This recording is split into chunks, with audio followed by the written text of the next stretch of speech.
Hello, this is a Bluthner upright piano just come into stock, so having a look at it to see what sort of work, if any, needs doing to it. And it's made in 1923, 130 centimetres tall. First of all, it's important to know that this piano has 85 keys instead of 88, so it goes up to top A instead of top C, which is not a problem for taking exams if you're worried about that.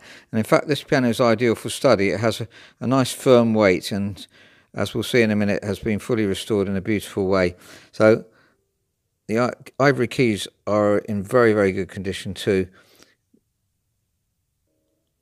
I noticed this music stand doesn't have any book holders on it, so you might like to add them, but it's quite thin really, so we supply these what's called cat's clips. If you look on our website, you can purchase those if you're interested, and they're adjustable too, so you can move them in and out according to how wide or narrow your book is, so that's very useful. Now this piano has been fully restored very well, as we'll see in a minute, and the outside of it's been done in a kind of satin finish. I think this is probably rosewood, 1923. Started to use mahogany a lot as well, but I'm not sure.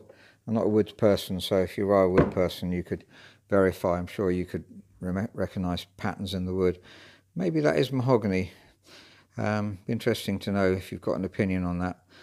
But very well finished off, I think. It's been obviously stripped and left matte finish. We would normally do French polish, which takes about 70 hours on a grand, about 60 on an upright. So it's a very long process and puts a lot of cost on the piano, unfortunately. But this is less expensive, but very, very good finish, I believe.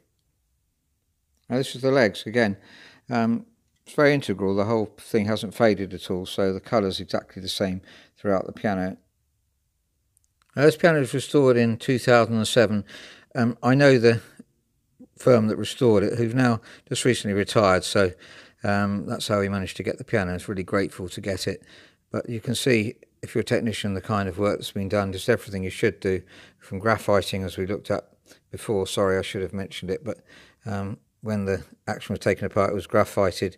And also it's important not to make the spring too tight, but just feeling it really does affect the touch if that spring is too tight. But they're just right, the ones I've tested, and the action feels good. And as you can see, parts have been changed, felts and so on, just as you'd expect in a full restoration. So I'm looking at the hammers now, which are actually original. Now this firm believed in keeping original strings and changing the tuning pins and original hammers where possible if they weren't too worn. And I think that's a good philosophy, really. You preserve a lot of the original tone of the piano. See, and the strings have been cleaned up.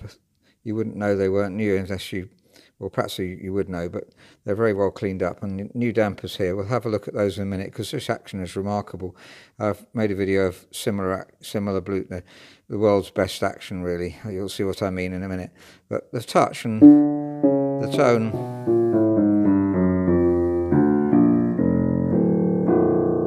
is just as you expect a Bluthner to be. Maybe lost some of its original, but surprisingly, if the strings, and I don't know if they've turned the strings, because we would do that very often if you keep the originals, tone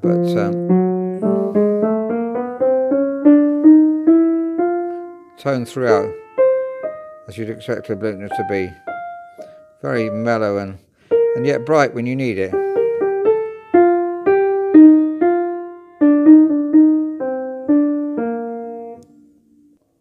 We have a similar age Bechstein in stock. This is a Bechstein 8, 1925. Just wanted to compare the tone of it.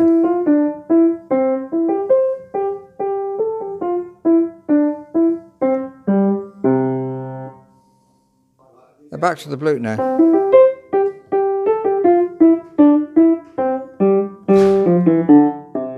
So that's a richer tone, really. Both pianos are very suitable, by the way, for study. I want to make this point that a lot of people want to buy a modern piano for studying, but really, in terms of what counts really is what sounds the piano making. And these pianos, to me, they shine out as being more interesting tone than a modern piano. This is a Euphoric 133, just come into stock, which is equivalent really one of the very best modern pianos in the same price range.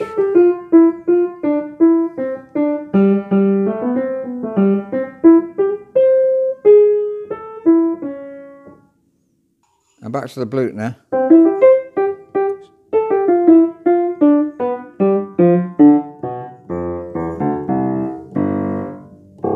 And a very rich bass sound too.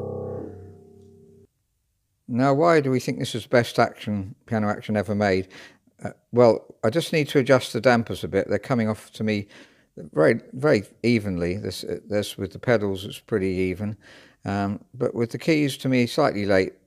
Otherwise, when you play staccato like that, this one we did do actually, then it hardly pulls off. So let's let that one pull off slightly earlier. And now here's the beauty of this action. As I pull the action forwards, the dampers are still on the strings. Modern actions normally, in fact all the modern actions I know, they have the dampers integral. I suppose this wasn't continued because it was too costly, but we would really like to urge manufacturers to go back to this, because it's so easy to adjust anything. So we were talking about adjusting the spoon here to bring the damper off slightly earlier. And by the way, this piano has been very well restored. You can see it's got new springs here. We've checked the springs as to when they start to be treble springs, and it's about these are middle springs here. They're thicker, and then here you can feel a change. The spring gets slightly thinner, and that's just right. So it's been very well thought out. Anyway, I wanted to mention that this damper it was that was slightly too late. So what we can do is bend the spring, and normally you have to take the whole action out. It's very hard to get to the spring, but if I could just bend it manually, I'll probably bend it too much. But you can get a feel for the springs when you get used to them. Put it back on and let's see what's happened. So that was the E. So I beg your pardon, it was E I was meaning to do, and I did E flat by mistake. So, and you can see the E flat's coming off much earlier, perhaps a bit too early. So take it back a bit. Let's try the. So it was the D, wasn't it, that was needing to be done? Let's do the D. So that's the fourth one along here. 1, 2, 3, 4, and just pull it back slightly. And this one's got too far, so I'm going to push it slightly that way. But it's much more, quicker and easier to get at. So it's very useful. That D then slightly too late. 2/3 of the way to the string is absolute maximum, I believe, and that's dead on. That's 2/3 of the way to the string. So that's the E flat that we just perfected there. So the D. Let's just perfect that one. So again, you just pull the action forwards and see how wonderful it is. If you're a technician, you'll probably say, please comment here, because wouldn't it be great? I don't suppose we can influence manufacturers as much as that, but wouldn't it be great if they made them like that again? It would be wonderful, really useful for the trade. And there we go. So it's still, like, once you get used to the spoons on a particular piano, you can get faster and faster, of course. That one's too late, you can see. This one's slightly earlier, and this one's just about perfect. So we'll try and get those as perfect as we can. I just want to make a final comment about this. That the reason we want to get the dampers at 2/3, and this one at the break point here is just about 2/3 compared to this one, which is about half, is that the dampers are you can actually feel them, and this action is very slightly heavy. We'll actually be lubricating it, bringing it back to normal. I think it's about 52, 53 grams to bring it down to about 50. This one does feel heavier, so when you've got slightly heavy action, the dampers coming off slightly later is useful.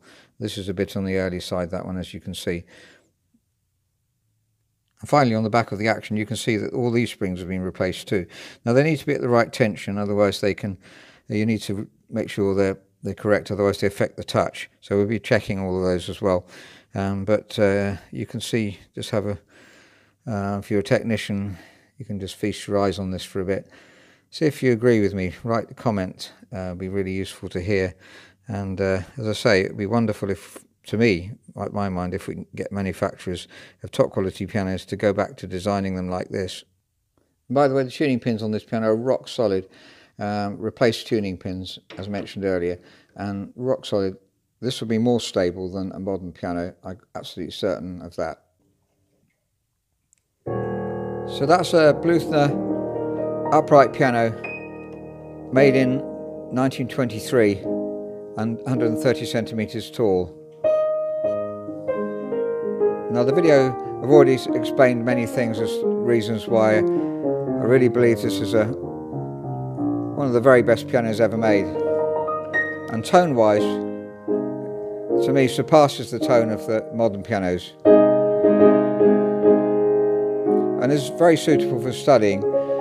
It has 85 keys and not 88 keys, but that doesn't really affect any being able to take exams and so on. Or if you just want to enjoy a really good tone piano, then you won't get better.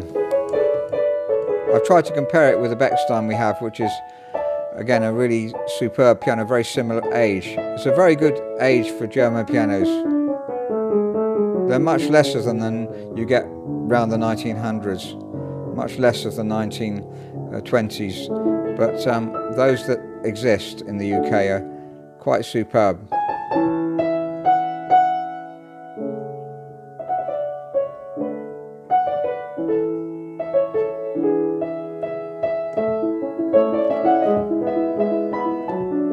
We'll have a 10-year guarantee on this piano. We have some minor regulation to do, but the piano has been very fastidiously restored, as I've tried to show in the video.